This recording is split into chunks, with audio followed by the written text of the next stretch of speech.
petite analyse sur les émeutes qui se passent en ce moment en France. Donc voilà, dans le Banalingala.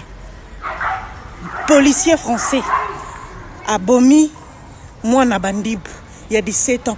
Bomoni ndenge bandibu baningisi France. Batelemi. France eza ya koyinda moto ezopela mais bino ba congolais bazoboma bino na kati ya mboka na bino. Bapaya. Bazoboma bino na kati ya mboka ba rwandais. Bazoboma na poison na minduki na nyonso. Mais jusque là nous to bouge raté. Et là comme côté, nous sommes à plus de 12 millions de morts aujourd'hui. Na kati ya mboka na biso. Congolais tellement franchement. Bomoni bandibu. Bomoni ndenge ba jeune ba telemi. Po ba bominde kona muninga na bango. Bisoto telema pe pona mboka pona mabele. Pona mabele babunda te mutu moko aningisi France ezozika. Bongo bino ba congolais ba obona bino depuis plus de 20 ans. Tout le bien. Moi na mo kaka ya mundibu eza to benga bango bongo barabu. Bomoni bino sikoyo.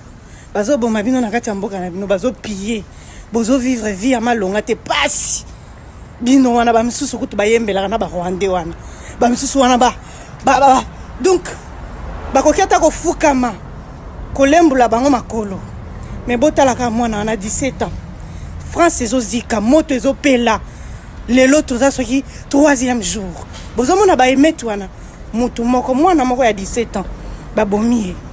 Amundi wa arabe. Bomoni ninge France ningani. Batu nyonso batelemi. Congolais bongo biso boma depuis plus de 20 ans. Bazo piller biso. Telema congolais. Telema bunda mabele babundela yango. Telema jeunesse. Jeunesse congolaise telema. Omoni loko yo. Interpeller nga makasi ba emeto eleka na minito na France. Interpeller nga makasi